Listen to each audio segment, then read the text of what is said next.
Boa noite a todos. Com grande alegria que recebemos a todos, sejam muito bem-vindos à casa. A espiritualidade sempre prepara o ambiente para recebê-los e é com alegria que a gente está aqui reunidos com um tema, né, que a Eliana já falou, né, é um pouquinho polêmico, né? Então é um tema que eu acho que é importante a gente conversar, a gente debater, né? Então hoje a gente tem a grata felicidade da Eliana estar aqui para trazer esse tema com muito carinho, com muito amor, para a gente estar aprendendo um pouquinho mais frente à visão da doutrina espírita. Helena, caso no finalzinho alguém queira fazer umas 2, 3 perguntas, podemos abrir? Então, como o tema é um pouquinho mais polêmico, a gente vai fazer assim, no finalzinho a gente abre, se alguém tiver uma pergunta, porque às vezes a pergunta de um, já às vezes é a dúvida do outro, já acaba resolvendo nesse sentido. Então vamos acalmar os nossos corações, deixar agora todas as nossas preocupações de lado, buscando por alguns instantes alimentar a nossa alma, o nosso espírito, que por alguns instantes possamos visualizar a figura meiga do nosso Rabi, o nosso irmão, o nosso mestre, a caminhar e nos abraçar, nos trazendo esperança, coragem, fortalecimento, porque esse nosso irmão nos conhece como sua ovelha, esse pastor sempre está a nos ajudar, a nos direcionar.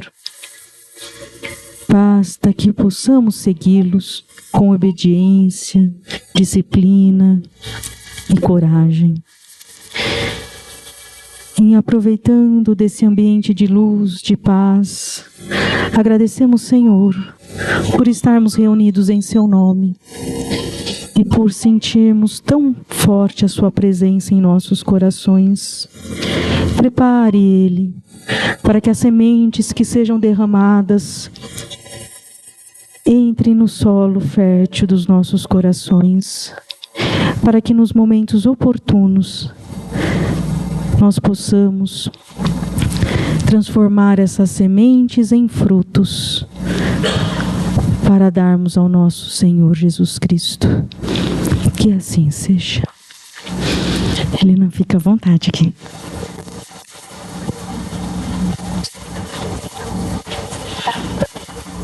Eu já espero que faça o pré.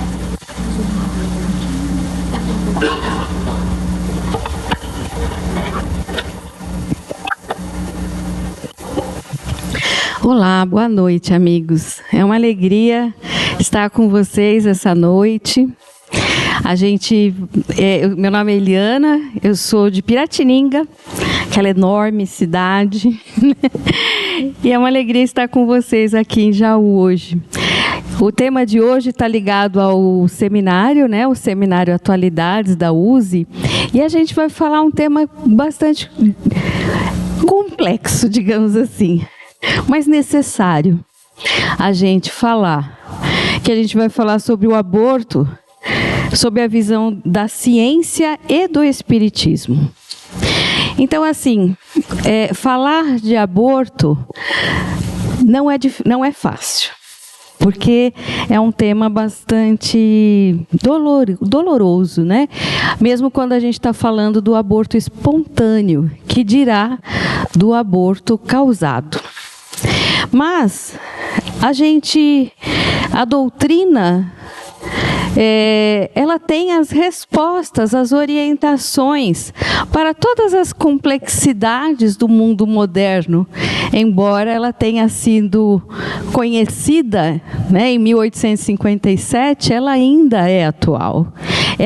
Ela traz as respostas, as orientações para a gente entender as complexidades do nosso mundo.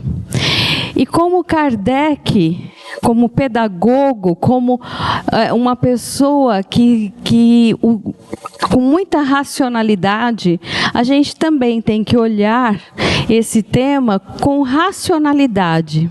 E a gente tem que passar por vários olhares nele, porque ele tem vários lados, né? E a gente, como na doutrina, a gente aprende que a gente tem que ter uma fé raciocinada. Se é para a gente ter fé, a gente tem que saber por que eu tenho fé. Por que eu tenho fé? Por que eu acredito em Deus? Então, a gente também precisa saber se a gente vai se posicionar a favor ou contra o aborto, a gente tem que saber por quê. A gente tem que entender os vários lados dessa problemática, né?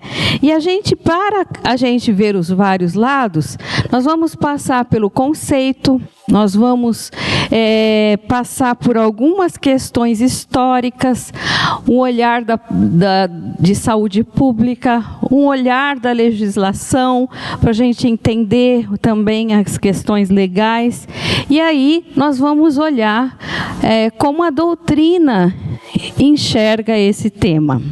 Né? Então, quando a gente está falando, né, do aborto causado, essa interrupção de uma gestação em uma etapa que esse feto não consiga sobreviver fora do útero.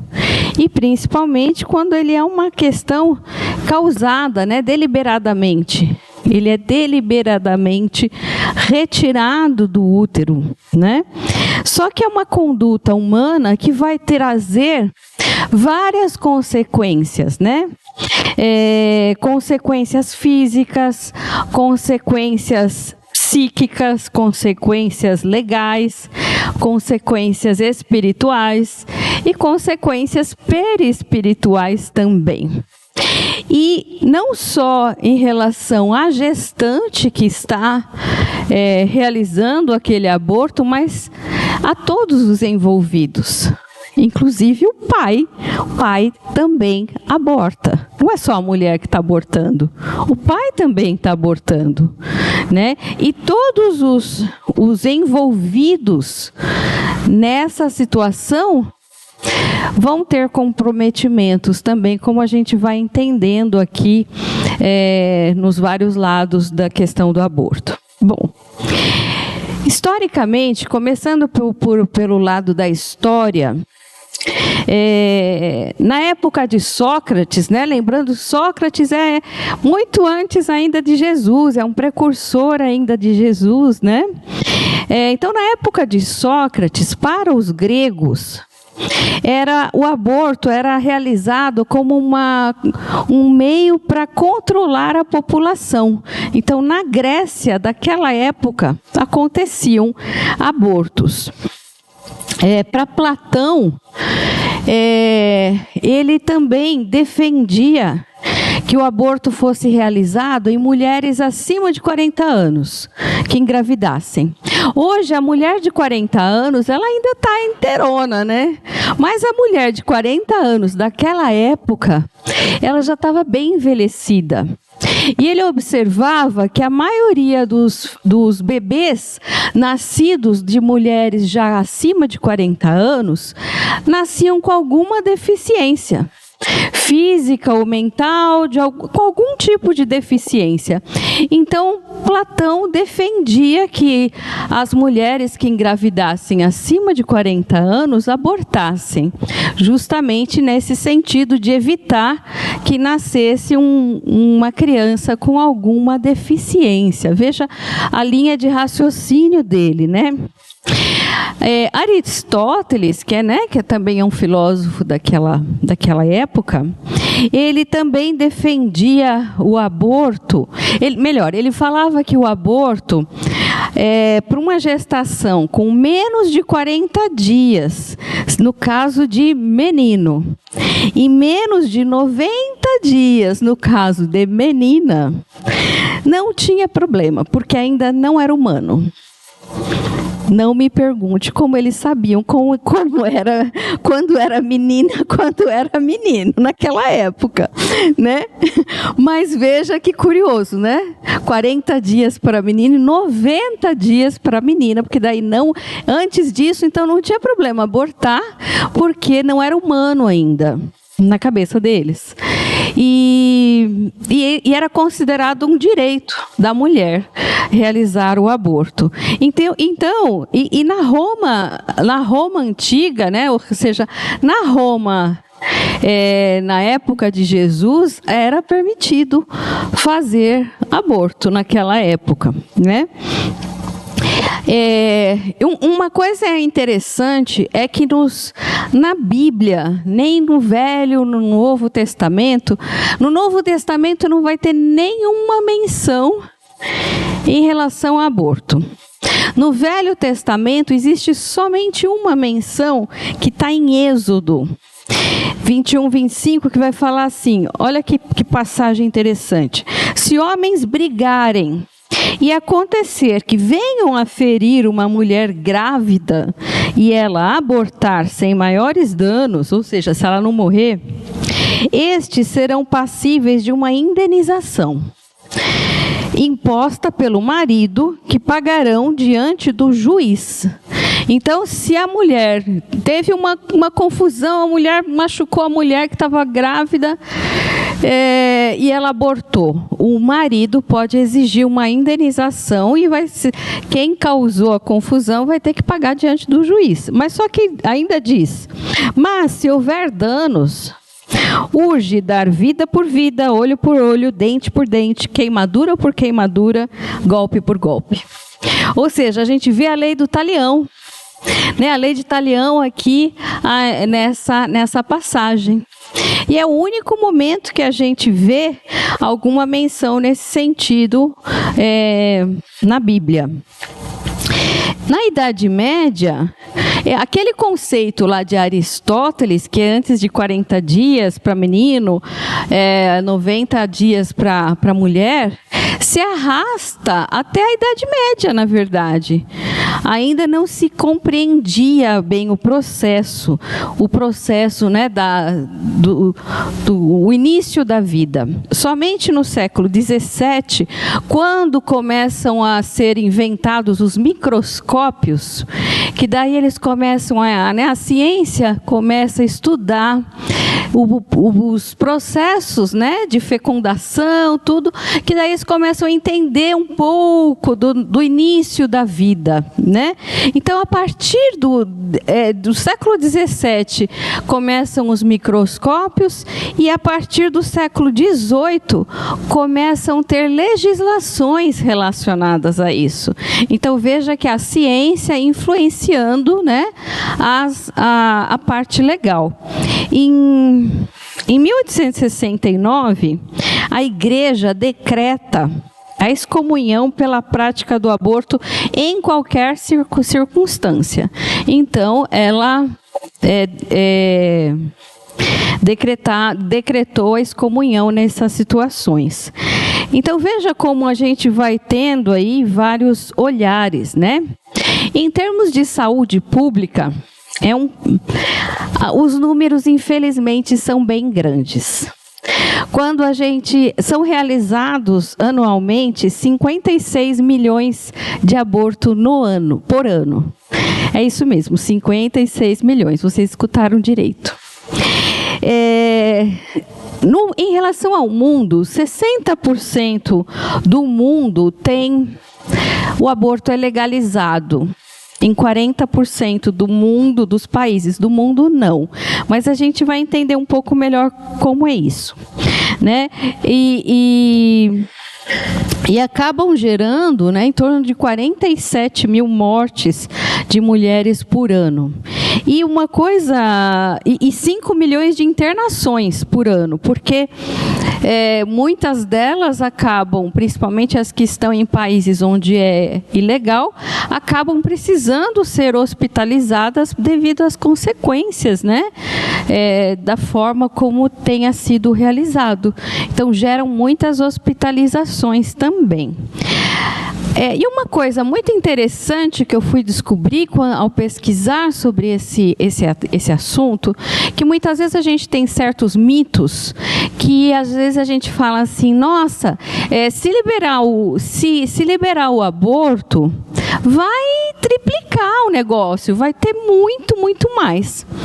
A OMS, a Organização Mundial da Saúde, os dados dela, esses números são estimados, porque como 40% dos países do mundo é ilegal, então não tem números absolutos, só dos países que é legalizado.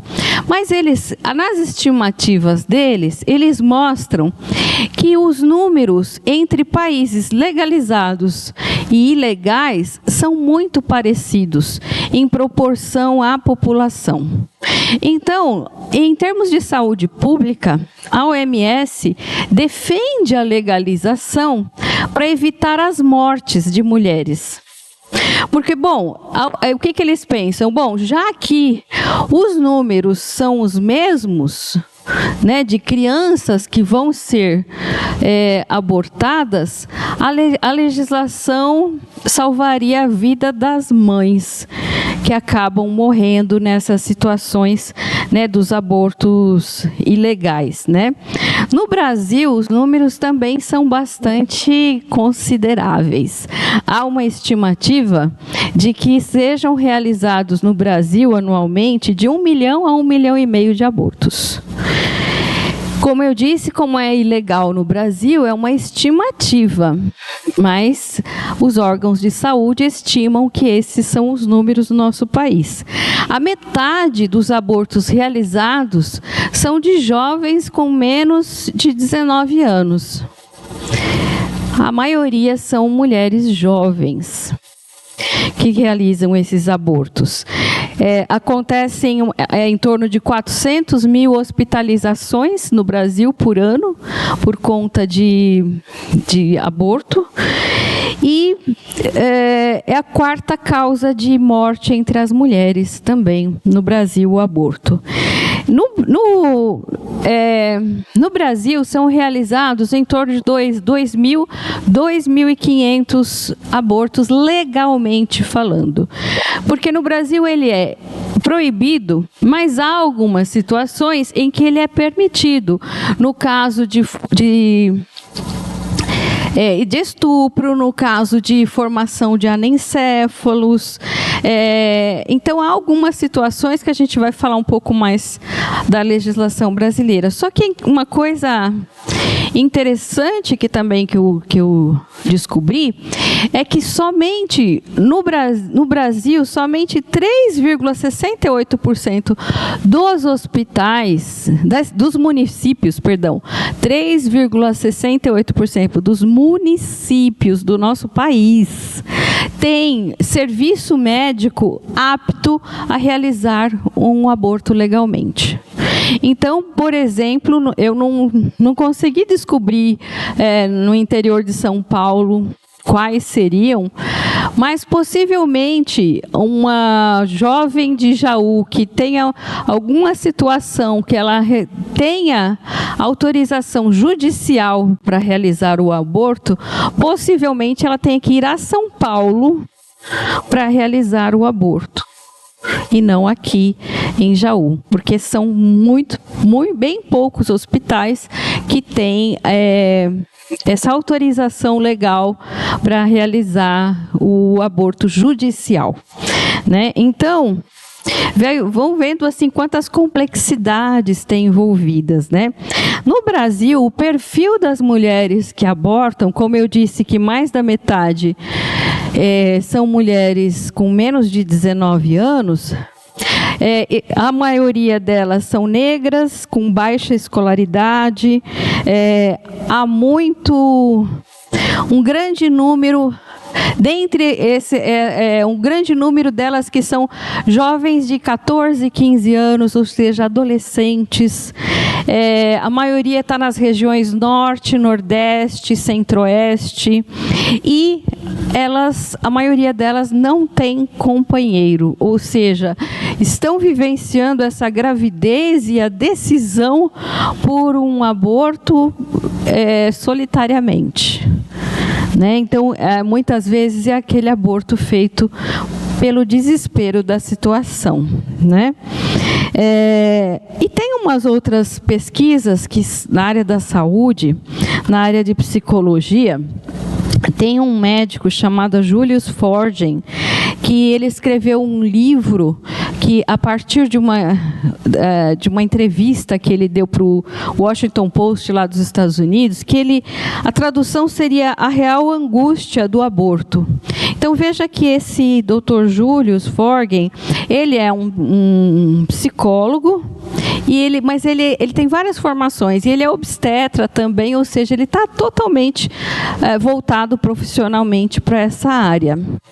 E ele, nas pesquisas dele, ele mostra uns dados muito impactantes, porque ele diz que apenas 8 semanas após a realização do aborto, vejam, 8 semanas, 2 meses após a realização do aborto, a maioria das mulheres já tem várias consequências. A maioria já se arrepende. Apenas com 2 meses após realizar, há um alto índice de mulheres que já se arrependem, um alto índice de mulheres que se sentem perturbadas por conta desse ato, com problemas do sono, com problemas de depressão. As pesquisas deles mostram que 81% dessas mulheres, elas têm preocupações em relação a esse bebê. Se ele sofreu, se ele não sofreu, o que ele sentiu. Então isso é uma fonte de perturbação bastante grande para elas. E ele mostra que 35% delas, olha que número, 35% delas declaram que receberam visitas do bebê, que tiveram visões ou que sonharam com esse bebê. Então veja que situação, né? Ele mostra também que há um grande índice de depressão pós o ato do aborto. As mulheres vivenciam um luto, e é um luto muito mais profundo do que as mulheres que abortam, que perdem o bebê naturalmente, porque é um perder um bebê, mas é um perder um bebê que eu sou responsável por isso. Então elas se sentem, bastante perturbadas. Há um alto índice de mulheres que tentam suicídio, há um alto índice de mulheres que acabam se envolvendo com drogas, com alcoolismo, né? Então ele mostra uns dados que são realmente impactantes. E ele até comenta nas pesquisas deles que muitas dessas mulheres, mesmo quando tenham outra gravidez depois, são mães muito nervosas, sem paciência, porque parece que aquela perturbação nunca tem fim, nunca desaparece do íntimo delas. Então ele relata que são mães mais complexas, digamos assim, mesmo quando voltam a engravidar, né? Falando agora um pouco mais profundamente em relação aos aspectos legais, né, que eu falei que então, com o surgimento dos microscópios no século XVII, no século XVIII começam legislações nesse sentido. O Código Penal francês, em 1791, na época da Revolução Francesa, inclusive, eles determinam que todos os cúmplices sejam condenados a 20 anos de prisão. Então, aí começam as legislações. Napoleão Bonaparte, em 1810, ele declara que ele declara a pena de morte no caso de aborto e infanticídio, no caso de matar uma criança, né, depois de ter nascido. E depois ele torna isso uma prisão perpétua para quem cometesse. Então, já não era pena de morte, ele dá uma reduzida. Não era pena de morte, era prisão perpétua. Mas os médicos farmacêuticos que naquela época eram quase como médicos, né? As pessoas se consultavam até não muito tempo, mais com farmacêutico do que com médico. Cirurgiões, enfim, todos os envolvidos eram condenados a trabalhos forçados. Isso na época de Napoleão Bonaparte. O primeiro país a legalizar o aborto foi a União Soviética em 1920. Só que quando a gente está falando de aborto legalizado, não é assim, faz simplesmente a qualquer momento. Na maioria dos países, a legislação só permite até os 3 primeiros meses. Depois disso, não pode mais. Então, a maioria dos países em que é legalizado não é assim à vontade, digamos assim. Há um limite na legislação. E tem alguns países, como o Uruguai, que está pertinho da gente, Portugal, que eles têm, apesar de ser legalizado, eles têm programas para evitar que essa mulher chegue ao aborto. Então, se ela tem alguma intenção de fazer aborto e ela procurar o serviço público, ela recebe toda a orientação, ela vai passar por várias etapas, ou seja, há um programa em que ela vai ter que passar pelo médico, ele vai passar pela assistente social, pela psicóloga, por vários profissionais, para que ela vá entendendo toda a complexidade de realizar um aborto, mesmo legalmente falando. Ele tem riscos, sim, né, para a mulher. E eles vão colocando todos os vários lados, oferecendo para ela a oportunidade, se ela julga que não vai ter como criar essa criança devido às condições financeiras dela, oferecendo a possibilidade de encaminhar essa criança depois para adoção. Enfim, vão tentando de muitas formas fazer com que esse aborto não seja realizado, não chegue a ser realizado. Somente depois de todas as etapas ela continuar convicta, é que sim, eles encaminham para ela aí realizar o aborto legalmente. Então, a maioria dos países em que é legalizado, existem limites. O nosso país, embora seja ilegal, a nossa legislação tem um defeito bem sério, que é o seguinte, como eu disse, ela é ilegal e vai ser permitido só em caso que seja a gravidez ofereça risco de morte para a mulher, o que é muito raro acontecer hoje em dia, porque, né, tem todos os programas, né, de acompanhamento. É muito raro que uma gravidez coloque a vida da mulher em risco. Mas essa é uma situação em caso de estupro, em caso de anencéfalo. Só que o defeito da nossa legislação é que não tem limite. Essas legislações dos países que são legais, a maioria é até 3 meses. A nossa legislação não tem limite. Ou seja, se um juiz der uma canetada a uma mulher que, por exemplo, tenha sofrido um estupro, e aí chega lá, ela está com 8 meses já de gestação e ela fala assim, eu não vou querer essa criança, eu vou querer abortar. E se o juiz der uma canetada, essa criança que já está com 8 meses, formada, já teria condições de viver até fora do útero, ela pode ser abortada. Nossa legislação permite. Uma criança formadíssima, ser abortada. Então, a nossa legislação, apesar de ser um país que é ilegal, a nossa legislação tem um defeito bastante grande, que não dá limite nesses casos em que é legalizada. Isso já foi discutido o ano passado, retrasado, virou e mexeu, esse assunto vem à tona, mas não mexeram ainda na nossa legislação. E como é criminalizado, existem penas diferentes, né? Se foi com consentimento da mulher ou não. Enfim, há vários fatores que vão determinar a pena no caso do crime, né? de aborto. Então, veja, a gente passou por vários lados já, questão histórica, de saúde pública, questões legais, e agora, com essas informações em mãos, a gente vai ver o que a doutrina será que fala para a gente em relação a esse assunto.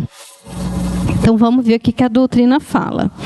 No capítulo 7 do Livro dos Espíritos, a gente tem o tema retorno à vida corporal, o segundo item a união da alma com o corpo, e vai ter uma série de questões que é o subtema aborto. Kardec se ocupou de fazer perguntas relacionadas ao aborto naquela época para os espíritos. E a gente tem ali, no Livro dos Espíritos, orientações muito precisas em relação a essa temática.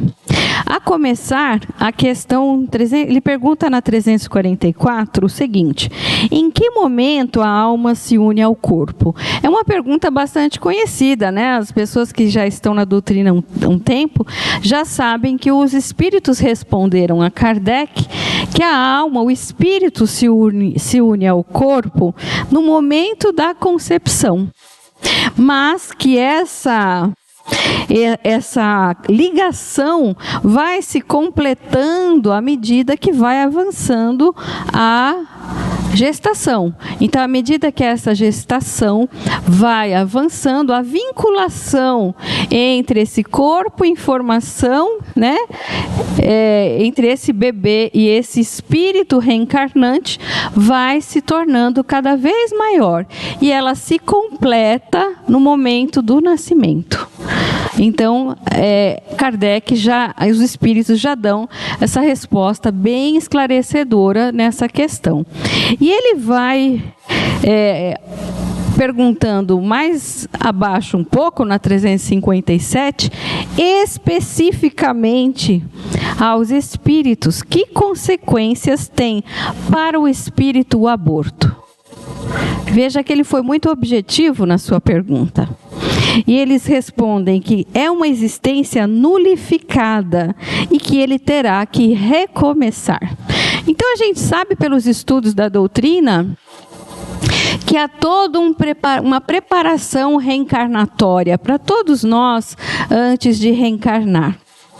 Então, e essa preparação reencarnatória, ela acontece muito antes da concepção. Muito antes de acontecer, a gente não viu na 344 que a união começa no momento da concepção? Então, se esse espírito já é conectado a esse embrião no momento da concepção, essa preparação reencarnatória acontece muito antes.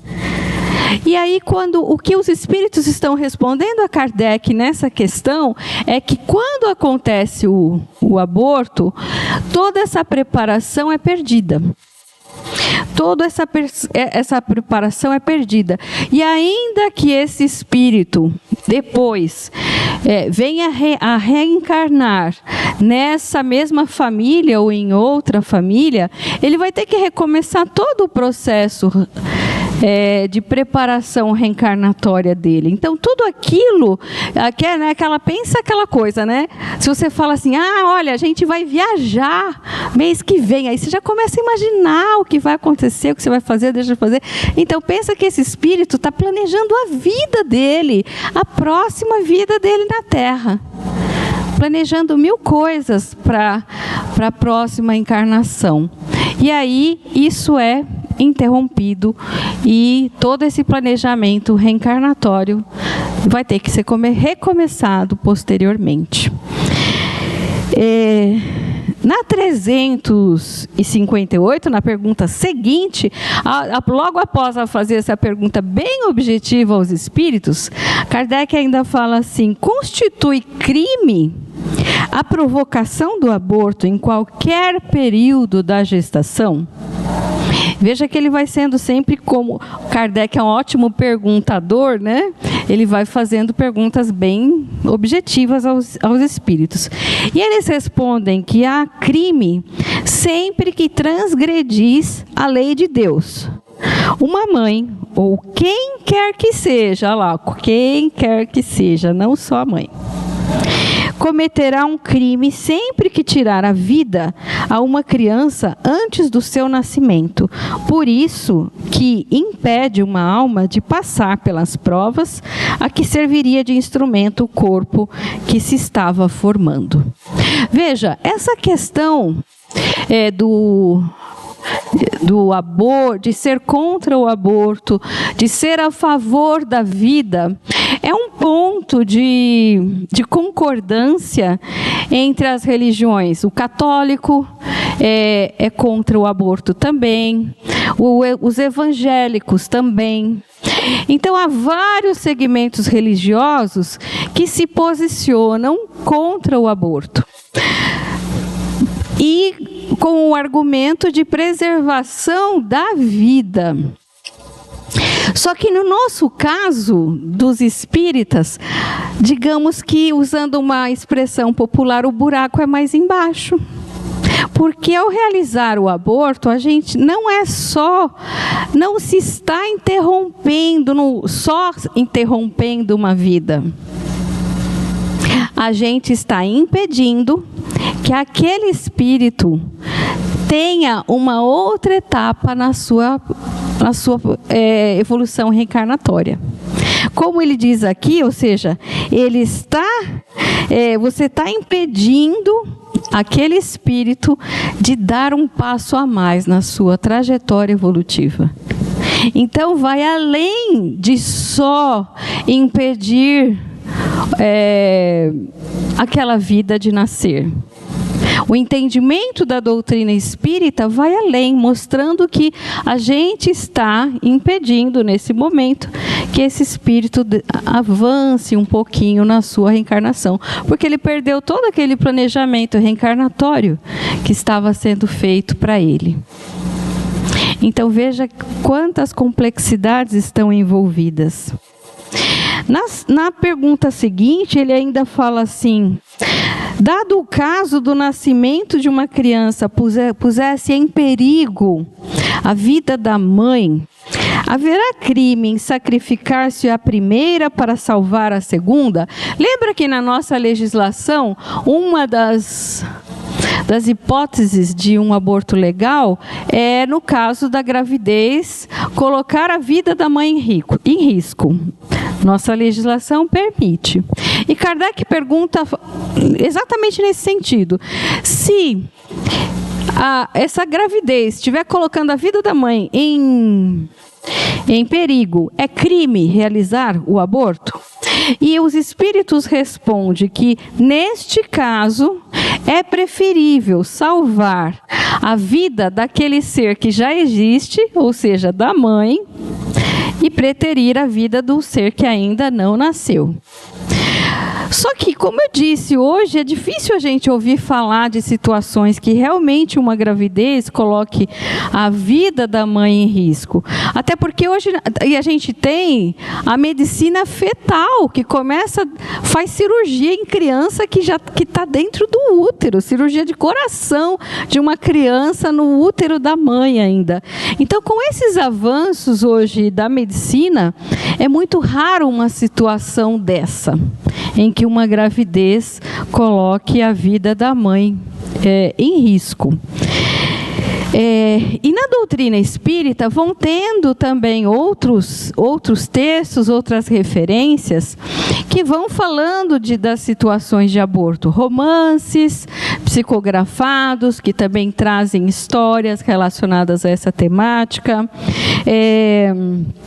Na revista Reformador, de dezembro de 1992, tem um artigo bastante interessante que vai falar, nesse caso, de abortos espontâneos, que às vezes as pessoas também têm curiosidade, por que acontece o aborto espontâneo, né? E eles mostram que muitas vezes o aborto espontâneo, às vezes é esse espírito que desiste. Às vezes ele vai ter muitos desafios nessa próxima encarnação. E às vezes ele fica com medo. Aquela coisa, acho que eu não vou conseguir dar conta, né, dessa minha missão que eu vou ter, das dificuldades que eu vou ter nessa próxima vida. E esse artigo é muito interessante, que ele vem falar dessas situações. Claro que isso não é uma regra. Não estou falando que todo aborto espontâneo é o espírito que desistiu. Podem acontecer, sim, situações fisiológicas com a mulher que acabe causando esse aborto. Mas há situações, sim, que é o espírito que às vezes desiste, né? Às vezes tem gestações que aquele espírito só precisava acontecer um aborto aos 4 meses, mas esse espírito só precisava vivenciar esse processo até esse ponto, por alguma razão que a gente não consegue, a gente não sabe. E esses pais também precisavam vivenciar essa situação de estar na expectativa do nascimento de um filho, e esse filho não nascer, acontecer um aborto. Então, há vários fatores que não dá para a gente simplesmente, não existe receita pronta, explicação pronta, mas também pode ser apenas para o espírito ele precisa só desse tempo, e a família precisa vivenciar essa dor de um aborto espontâneo por alguma razão que a gente que seja necessário espiritualmente para eles. Mas eu encontrei na Revista Internacional do Espiritismo, de 1993, maio de 1993, uma situação bastante peculiar que eu não tinha antes imaginado, não tinha lido antes em nenhum lugar, que é abortos aparentemente espontâneos provocados mentalmente pela mãe. Como assim, mentalmente? Situação de que a mãe, ela começa com um processo, e claro que não é qualquer uma que vai conseguir isso, envolve também questões dela ter alguma mediunidade, também de efeito físico, enfim. Mas há situações, o artigo relata situações de que a mãe mentalmente expulsa esse espírito. Sabe aquela coisa, eu não quero engravidar, eu não quero ter esse filho de jeito nenhum. E ela fica num processo mental tão intenso que acaba expulsando esse espírito. Eu fiquei bastante intrigada com esse artigo, mas depois eu fui achar na obra Evolução em Dois Mundos, com uma psicografia de Chico, também sobre isso, relatando situação nesse sentido. Então, são situações muito raras, mas enfim. E é muito interessante que aí, fisicamente falando, abortei espontaneamente. Então, fisicamente falando, para a sociedade, vai ser um aborto espontâneo, mas espiritualmente falando, numa situação dessas, o comprometimento é tal qual a outra mulher que causou fisicamente o aborto, porque ela expulsou aquele espírito reencarnante, né? Então, veja quantas complexidades a gente tem. A gente tem na nossa legislação, então vamos fazer o paralelo entre legislação e doutrina. A gente viu que a nossa legislação permite o o aborto em caso de estupro. Mas, e espiritualmente falando? Como fica essa situação também? Veja que, infelizmente, os índices de estupro, principalmente nos últimos anos, estão alarmantes. Será que, se a gente estuda, por tudo que a gente estuda na doutrina, será que é por acaso que justamente aquela mulher, além de ter passado por uma violência do estupro, o fato dela ter engravidado também, será uma casualidade? A gente não viu que uma reencarnação não acontece no estalar do dedo? Ela não cai de paraquedas. Ou seja, há uma razão para essa encarnação, para ter acontecido uma gravidez. Não significa que o estupro estava na programação reencarnatória. Nenhuma violência está na programação reencarnatória. De repente estava na programação reencarnatória aquela moça e aquele rapaz se reencontrarem, mas o fato de ter havido uma violência, aí já é mau uso do livre-arbítrio de quem realizou aquele aborto, aquele estupro.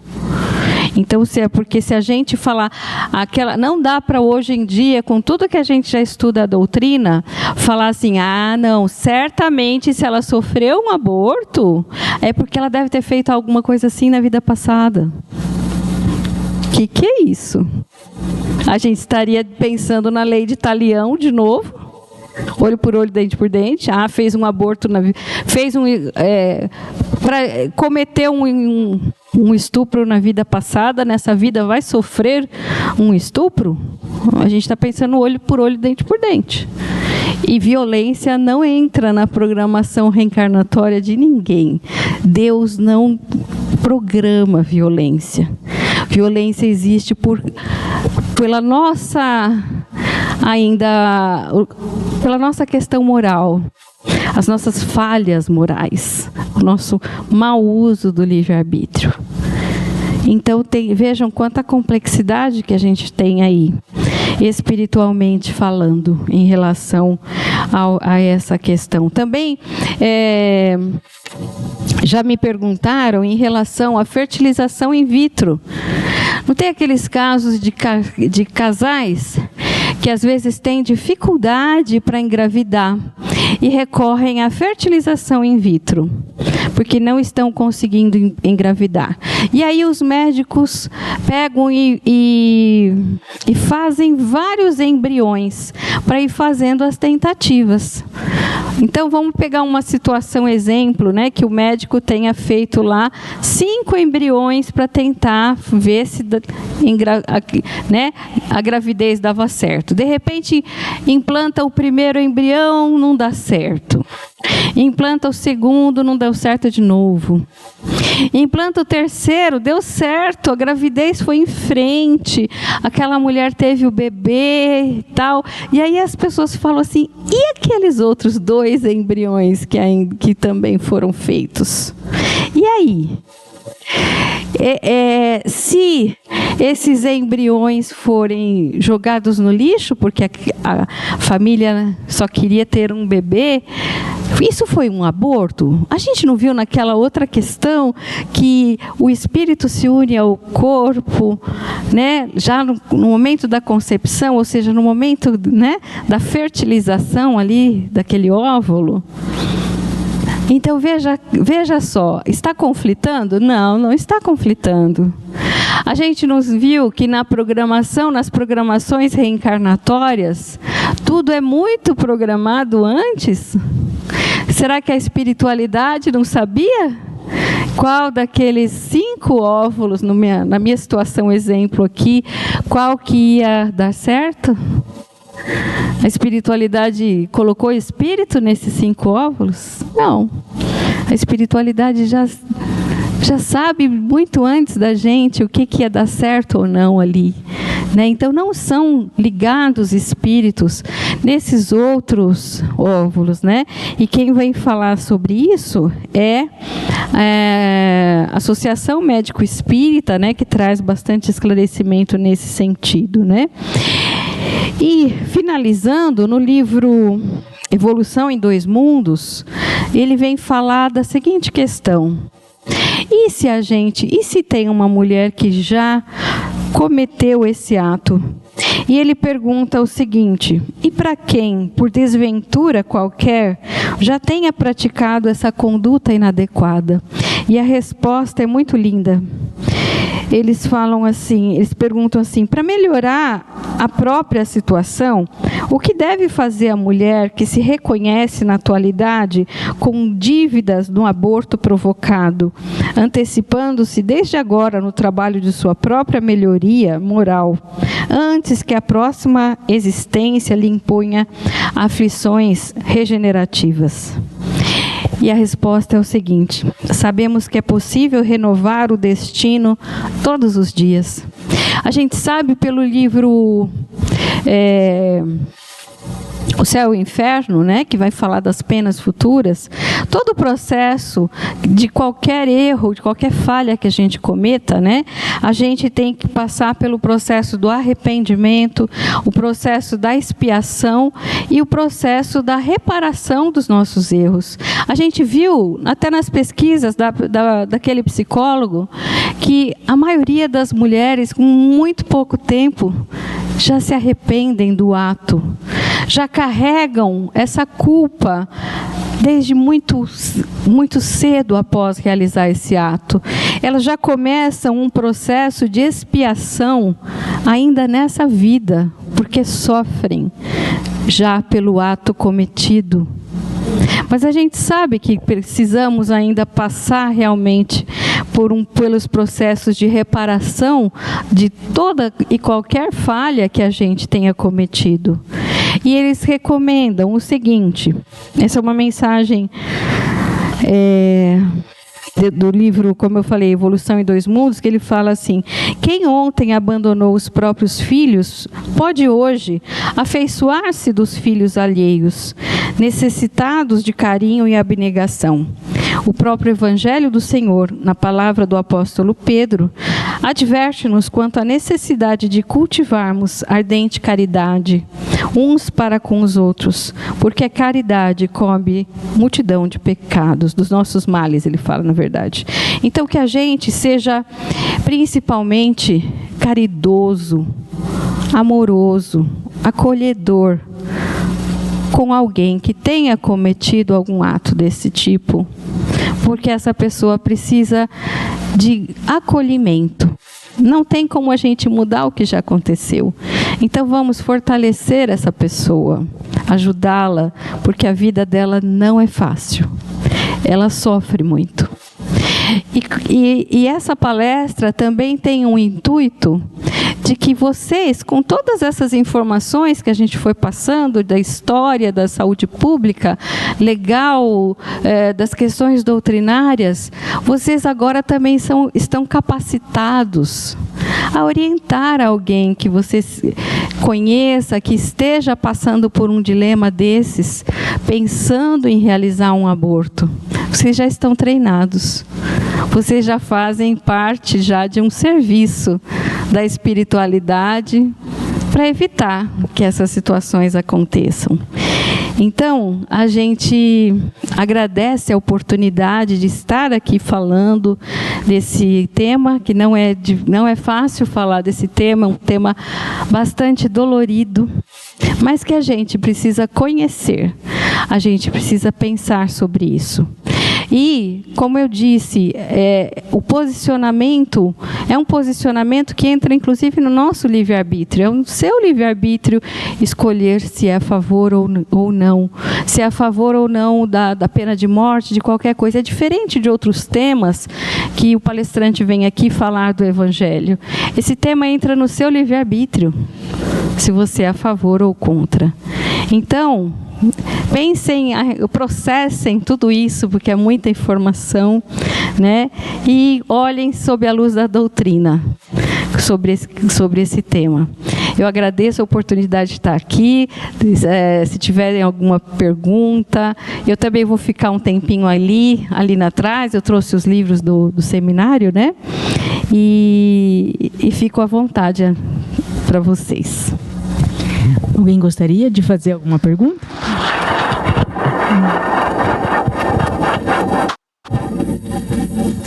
Alguém gostaria de fazer alguma pergunta? É só levantar a mão, eu levo o microfone.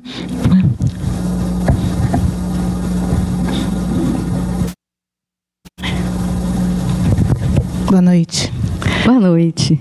Você falou da falha da nossa legislação brasileira em não pôr limite no tempo, né, para se fazer o aborto. Isso. Humanamente falando, parece assim cruel, mais cruel fazer o aborto de um feto, né, que já esteja formado do que que não. Mas eu não sei se eu estou certa em afirmar que a crueldade me parece a mesma aos olhos espirituais. Sim, você está certa. É a mesma, mas torna-se ainda maior porque, por exemplo, aquele feto, por exemplo, que tenha sido abortado aos 2 meses de gestação, ele não teria condições de viver fora do útero. Mas esse, com 8 meses, se a mulher fala assim, não, eu não vou querer essa criança de jeito nenhum, ela já está quase dando à luz. Encaminhe para adoção. Mesmo ela já está formada, ela consegue até viver fora do útero, né? Tem tantas crianças que nascem prematuramente aos 7 meses, enfim, às vezes até menos. Então, eu acho que, assim, não, espiritualmente você está totalmente certa, é a mesma situação, só que eu acho que, humanamente falando, eu acho que acho é mais... que em relação a uma oportunidade que pode ser dada a essa criança, é isso? Exato. Mas, ou seja, a gente não dá para avaliar a dor psicológica, física, emocional de uma mulher que passe por uma situação de estupro. Eu, como mulher, eu não consigo avaliar a dor que deve ser. Mas, por outro lado, eu acho que assim, se a mulher acha que assim, eu não vou conseguir conviver olhando essa criança, cada vez que eu olhar para essa criança, eu vou me lembrar do estupro que eu sofri, daquela violência. A gente não sabe o tamanho da violência que ela foi exposta.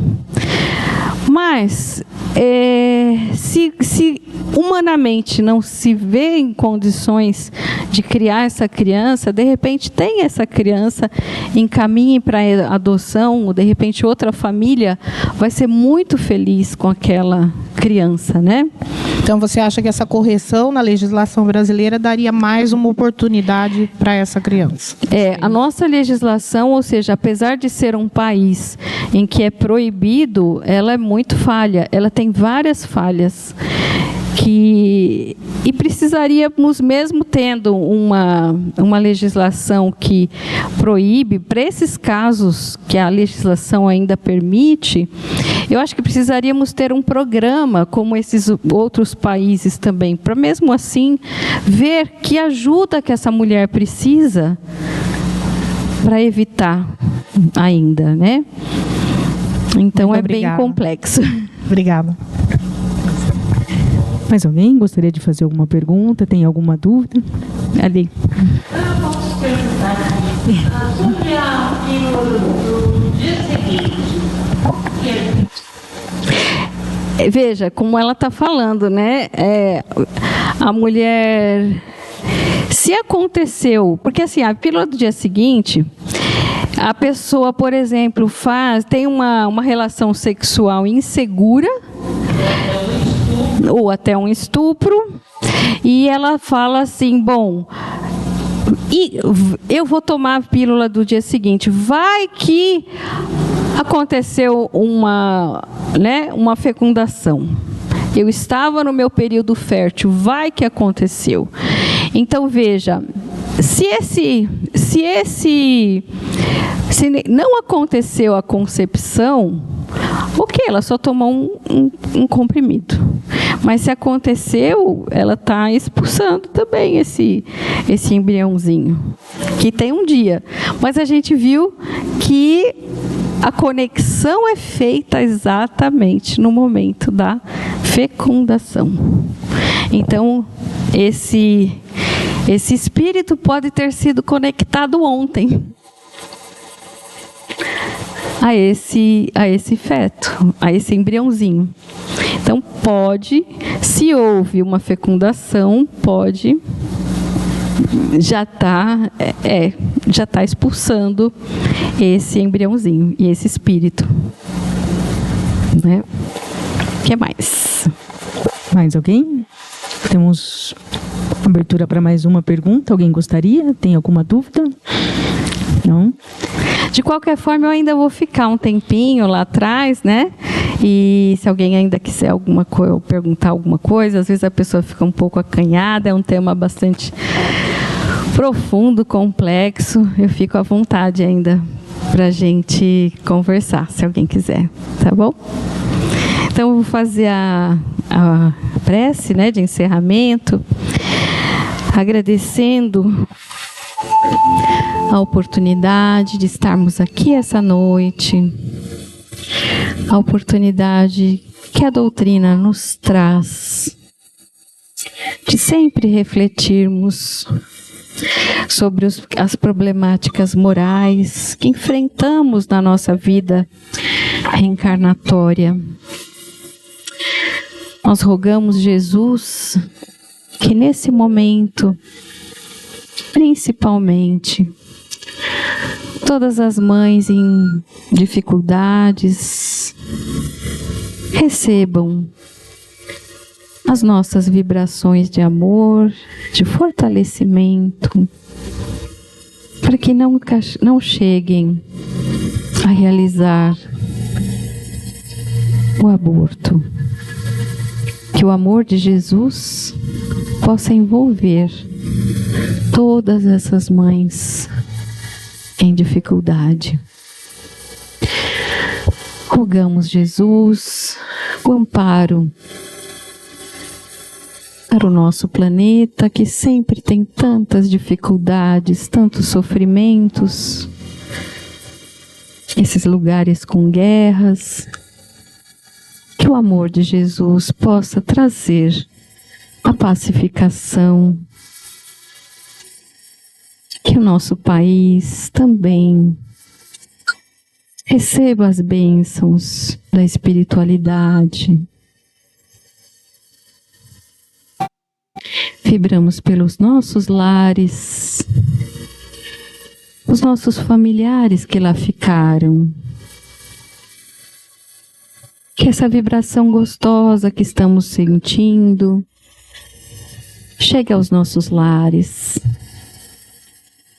Ilumine os nossos lares.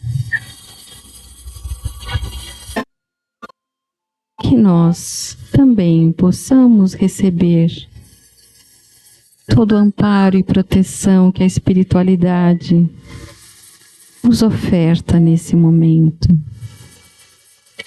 E vamos nos sentindo agradecidos por todo esse cuidado, por todo esse amor que os benfeitores espirituais trazem a cada um de nós, todos os dias da nossa vida. Obrigado, Deus, obrigado, nosso Pai, e obrigado, Jesus, que proteja o nosso país, o nosso planeta. Que assim seja.